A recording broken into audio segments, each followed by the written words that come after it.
रामायण में काकभुशुंडी कौन था? काकभुशुंडी का वर्णन वाल्मीकि रामायण एवं तुलसीदास के रामचरितमानस में आता है। सबसे पहला वर्णन इनका तब आता है जब देवी पार्वती ने महादेव से श्रीराम की कथा सुनाने का अनुरोध किया था। माता के अनुरोध पर भगवान शिव उन्हें एकांत में ले गए और राम कथा विस्तार से सुनाने लगे। दैववश देवताओं के लिए भी दुर्लभ उस कथा को वहां बैठे एक कौवे ने सुन लिया। भगवान शिव द्वारा कथा सुनाए जाने पर उसे श्रीराम के सभी रहस्यों सहित पूर्ण कथा का ज्ञान हो गया। वही कौवा आगे चलकर काकभुशुंडी के रूप में जन्मा। काकभुशुंडी राम भक्त थे और श्रीराम की भक्ति के अतिरिक्त उनका कोई अन्य कार्य न था। वे नित्य वृक्ष के नीचे रामकथा का वाचन करते थे, जिसे सुनने के लिए ऋषिमुनि दूर दूर से आते थे। उनकी कथा में वो आकर्षण था कि एक बार स्वयं महादेव काकभुशुंडी के मुख से रामकथा सुनने के लिए हंस के रूप में उस वृक्ष के निकट रुक गए। श्री काकभुशुंडी के मुख से राम कथा सुनकर महादेव अत्यंत प्रसन्न हुए और उन्हें इच्छा मृत्यु का वरदान दिया ताकि वे युगों युगों तक उसी प्रकार राम कथा का वाचन करते रहें। कुछ दिनों तक उनसे वो राम कथा जो उन्होंने स्वयं देवी पार्वती को सुनाया था, सुनकर वे तृप्त मन से वापस कैलाश को लौट गए। जो महान कथा स्वयं महादेव के मुख से निकली हो, उसे स्वयं महादेव को सुनाने का सौभाग्य केवल काकभुशुंडी को प्राप्त है। इनके जन्म के विषय में एक कथा है कि श्रीराम के जन्म से एक कल्प पहले इनका जन्म अयोध्या में ही एक शूद्र जाति में हुआ। ये महादेव के अनन्य भक्त थे और उसी भक्ति के अभिमान में वे अन्य देवताओं की निंदा करते थे। एक बार ये उज्जैन गए और एक ब्राह्मण की सेवा कर अपना जीवन बिताने लगे। वो ब्राह्मण भी महादेव के अनन्य भक्त थे, किंतु भूलकर भी वे नारायण की निंदा नहीं करते थे। उन्हीं के समक्ष एक बार काकभुशुंडी ने भगवान शिव की तुलना नारायण से करते हुए भगवान विष्णु की निंदा की। श्रीहरि की निंदा सुनकर महारुद्र अत्यंत क्रोधित हुए और उन्होंने आकाशवाणी द्वारा काकभुशुंडी को धिक्कारते हुए कहा, रे अधम, तू स्वयं को मेरा भक्त कहता है, पर तुझे ये भी ज्ञात नहीं कि हरि और हर में कोई भेद नहीं। तूने नारायण की निंदा कर मेरी भक्ति को कलंकित किया है। इसीलिए जा तू 1000 अधम योनियों में जन्म लेकर भटकता रह। महादेव का रौद्र रूप देखकर काकभुशुंडी कांपते हुए उनसे दया की याचना करने लगे। तब ब्राह्मण ने भी द्रवित होकर महादेव से उसे क्षमा करने की प्रार्थना की। इस पर महादेव ने कहा कि मेरा श्राप तो निष्फल नहीं हो सकता। इस निश्चय ही 1000 लेने पड़ेंगे, लेकिन मैं इसे आशीर्वाद देता हूँ कि मृत्यु का जो कष्ट होता है वह इसे नहीं होगा। साथ ही इसे अपने प्रत्येक जन्म का स्मरण रहेगा और इसका ज्ञान कभी क्षीण नहीं होगा। अपने अंतिम जन्म में इसे श्रीराम की अनन्य भक्ति प्राप्त होगी। महादेव के वचन अनुसार काकभुशुंडी का सबसे पहला जन्म सर्पयोनि में हुआ। उसके बाद वे जिस भी योनि में जन्मते उन्हें बिना कष्ट मुक्ति मिल जाती थी। साथ ही महादेव के आशीर्वाद के कारण उन्हें अपने पिछले सभी जन्मों का पूरा स्मरण रहता था। इसी प्रकार वो एक के बाद एक जन्म लेते रहे और 1000वें जन्म में एक ब्राह्मण के रूप में जन्मे। उस जन्म में वो आत्मज्ञान लेने महर्षि लोमश के पास पहुँचे। जब लोमश ऋषि उन्हें ज्ञान की बात बताने लगे तो वे बात बात पर उन्हें टोकने लगे। इससे रुष्ट होकर लोमश ऋषि ने कहा, रे मूर्ख, तू क्या कौवे की भांति बात बात पर काव काव करता है? तू तो मनुष्य होने के योग्य ही नहीं है। इसीलिए जा तू कौवे का ही जीवन व्यतीत कर। उनके इस श्राप से काकभुशुंडी तत्काल कौआ बन गए। ऐसा देखकर अपने क्रोध पर पश्चाताप करते हुए लोमश ऋषि अत्यंत दुखी हो गए। तब काग रूपी काकभुशुंडी ने कहा, हे मुनिवर, आप कृपया दुखी ना हो। आप जैसे महात्मा का श्राप भी मेरे लिए वरदान है। मुझे विश्वास है कि इस कागरूप में भी मेरा भला ही होगा। ये कहकर काकभुशुंडी ने लोमश ऋषि को रामकथा सुनाई। उनका ये संयम देख और श्रेष्ठ रामकथा सुनकर लोमश ऋषि बड़े प्रसन्न हुए और उन्हें इच्छा मृत्यु का वरदान दिया और साथ ही उन्हें राम मंत्र भी दिया। राम मंत्र मिलने से उन्हें अपने कागरूप से प्रेम हो गया और वो उसी रूप में नित्य रामकथा का वाचन करने लगे। उनके द्वारा कहे रामायण को काकभुशुंडी रामायण के नाम से भी जाना जाता है। काकभुशुंडी की आयु के विषय में लिखा गया है कि ये पिछले कल्प के कलयुग में पैदा हुए थे। काकभुशुंडी ने 11 बार रामायण को और 16 बार महाभारत को होता हुआ देखा, जिसमें घटनाएं और परिणाम अलग अलग थे। रामायण में एक प्रसंग ऐसा आता है जब नारायण के वाहन गरुड़ को श्री राम के विष्णु अवतार होने पर संदेह हो गया था। ये वर्णन तब आता है जब श्री राम की सेना ने लंका पर आक्रमण किया और श्री राम के नेतृत्व में वानरों और वृक्षों की सेना ने रावण के कई महारथियों का वध कर दिया। यहाँ तक कि कुंभकर्ण भी श्री राम के हाथों वीरगति को प्राप्त हुआ। तब रावण ने स्वयं युद्ध में जाने की ठानी पर उसके पुत्र मेघनाद ने अपने पिता को रोकते हुए कहा कि जब तक वो है तब तक उन्हें राजा होते हुए युद्ध में नहीं जाना चाहिए। मेघनाद महान वीर था और उसकी गिनती एकमात्र अतिमहारथी में की जाती है। संसार में ऐसा कोई भी अस्त्र नहीं था जिसका उसे ज्ञान नहीं था और उसके भी ऊपर वो तीनों महास्त्रों ब्रह्मास्त्र, नारायणास्त्र एवं पाशुपतास्त्र का ज्ञाता था। अपने पिता की आज्ञा लेकर वो युद्ध को गया और महायुद्ध कर उसने राम लक्ष्मण को नागपाश में बांध दिया। नागपाश के प्रभाव से दोनों भाई अचेत हो गए और समस्त सेना चिंतित हो गई। तब जाम्बवंत ने बताया कि इस संसार में कोई और इस पाश से इनकी रक्षा नहीं कर सकता। अगर कोई इन्हें बचा सकता है तो वो केवल भगवान श्रीहरि के वाहन गरुड़ है। ये सुनकर महाबली हनुमान पवन वेग से उड़कर पक्षीराज गरुड़ के पास पहुँचे और उन्हें स्थिति से अवगत करते हुए उनसे सहायता की प्रार्थना की। जब गरुड़ ने ये सुना कि श्री राम और लक्ष्मण अचेत हैं,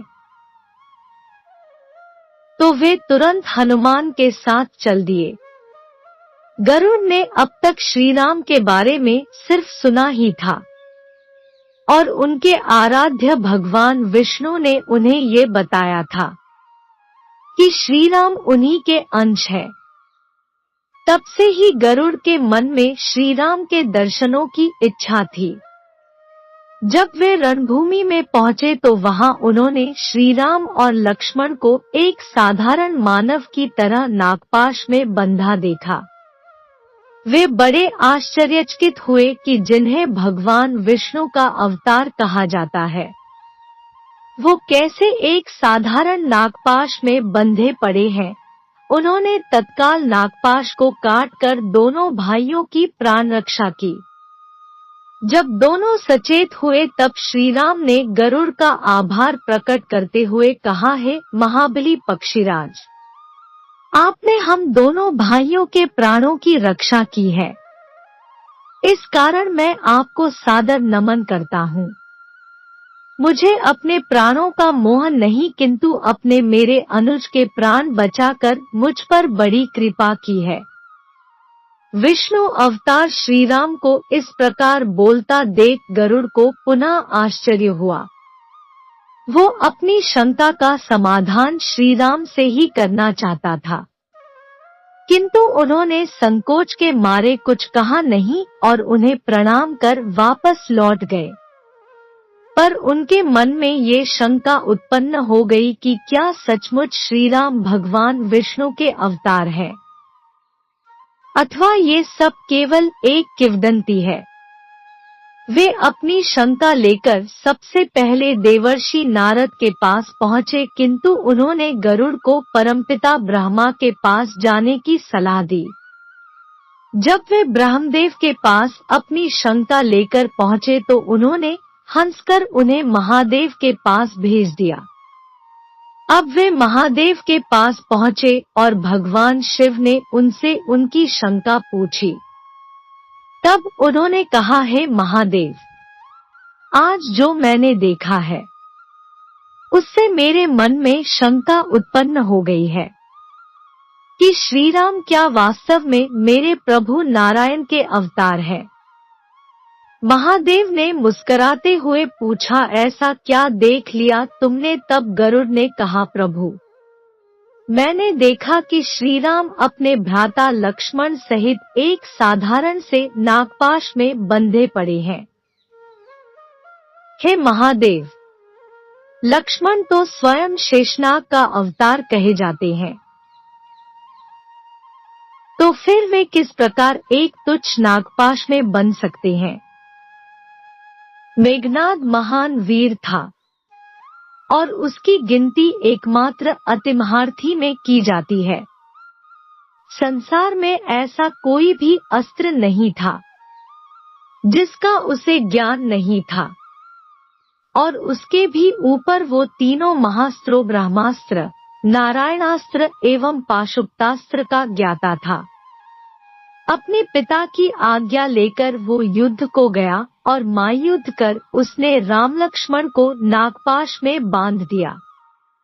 नागपाश के प्रभाव से दोनों भाई अचेत हो गए और समस्त सेना चिंतित हो गई।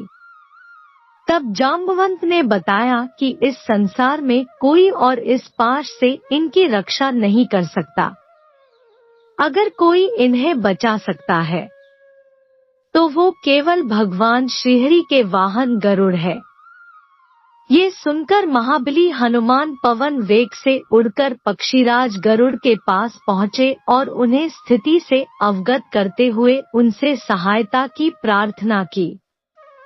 जब गरुड़ ने ये सुना कि श्री राम और लक्ष्मण अचेत हैं, तो वे तुरंत हनुमान के साथ चल दिए। गरुड़ ने अब तक श्री राम के बारे में सिर्फ सुना ही था और उनके आराध्य भगवान विष्णु ने उन्हें ये बताया था कि श्री राम उन्हीं के अंश है। तब से ही गरुड़ के मन में श्री राम के दर्शनों की इच्छा थी। जब वे रणभूमि में पहुंचे तो वहां उन्होंने श्री राम और लक्ष्मण को एक साधारण मानव की तरह नागपाश में बंधा देखा।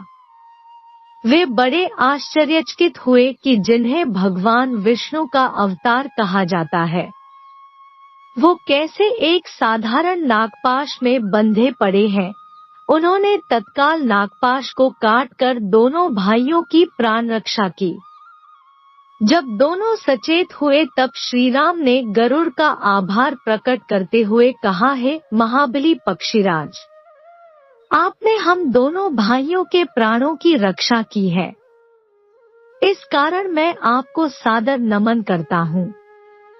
मुझे अपने प्राणों का मोह नहीं किंतु अपने मेरे अनुज के प्राण बचाकर मुझ पर बड़ी कृपा की है।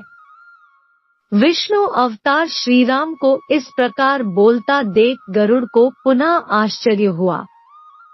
वो अपनी शंका का समाधान श्रीराम से ही करना चाहता था, किंतु उन्होंने संकोच के मारे कुछ कहा नहीं और उन्हें प्रणाम कर वापस लौट गए। पर उनके मन में ये शंका उत्पन्न हो गई कि क्या सचमुच श्रीराम भगवान विष्णु के अवतार हैं, अथवा ये सब केवल एक किंवदंती है। वे अपनी शंका लेकर सबसे पहले देवर्षि नारद के पास पहुँचे, किंतु उन्होंने गरुड़ को परमपिता ब्रह्मा के पास जाने की सलाह दी। जब वे ब्रह्मदेव के पास अपनी शंका लेकर पहुँचे तो उन्होंने हंसकर उन्हें महादेव के पास भेज दिया। अब वे महादेव के पास पहुँचे और भगवान शिव ने उनसे उनकी शंका पूछी। तब उन्होंने कहा, हे महादेव, आज जो मैंने देखा है उससे मेरे मन में शंका उत्पन्न हो गई है कि श्रीराम क्या वास्तव में मेरे प्रभु नारायण के अवतार हैं। महादेव ने मुस्कुराते हुए पूछा, ऐसा क्या देख लिया तुमने? तब गरुड़ ने कहा, प्रभु, मैंने देखा कि श्रीराम अपने भ्राता लक्ष्मण सहित एक साधारण से नागपाश में बंधे पड़े हैं। हे महादेव, लक्ष्मण तो स्वयं शेषनाग का अवतार कहे जाते हैं, तो फिर वे किस प्रकार एक तुच्छ नागपाश में बंध सकते हैं? और तो और उनके स्वामी भगवान विष्णु के अवतार कहे जाने वाले श्रीराम भी उस नागपाश में बंध कर अचेत पड़े हुए थे, जिनके केवल संकल्प मात्र से इस सृष्टि का आरंभ और अंत हो सकता है।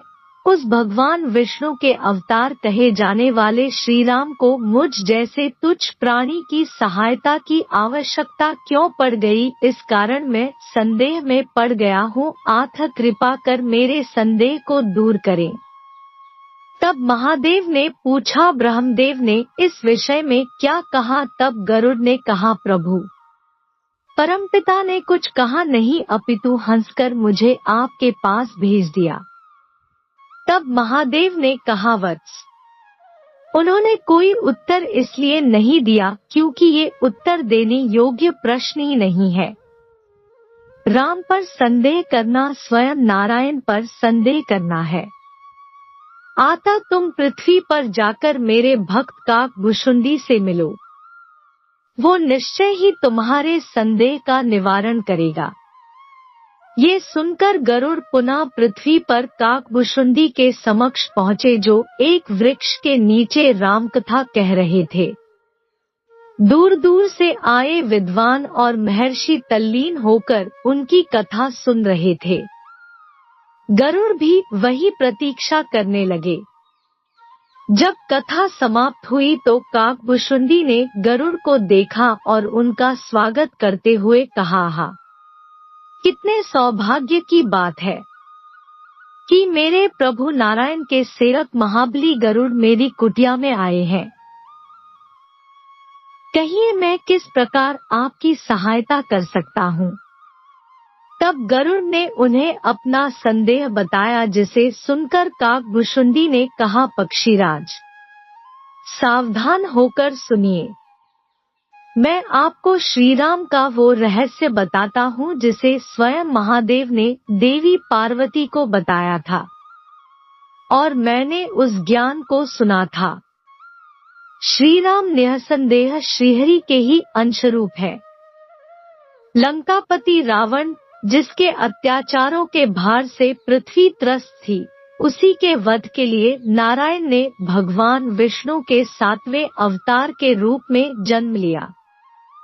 वास्तव में रावण की मृत्यु नारायण के अवतार के द्वारा ही संभव थी, इसी कारण श्रीराम का आगमन हुआ। ये सत्य है कि श्रीराम भी भगवान विष्णु की भांति केवल संकल्प मात्र से रावण का विनाश कर सकते हैं, किंतु वे मर्यादा पुरुषोत्तम के रूप में जन्मे हैं। आता स्वयं अपनी लीला के अनुसार वे पृथ्वी पर हर उस गुणों और दोषों से युक्त है जिससे एक आम मानव रहता है।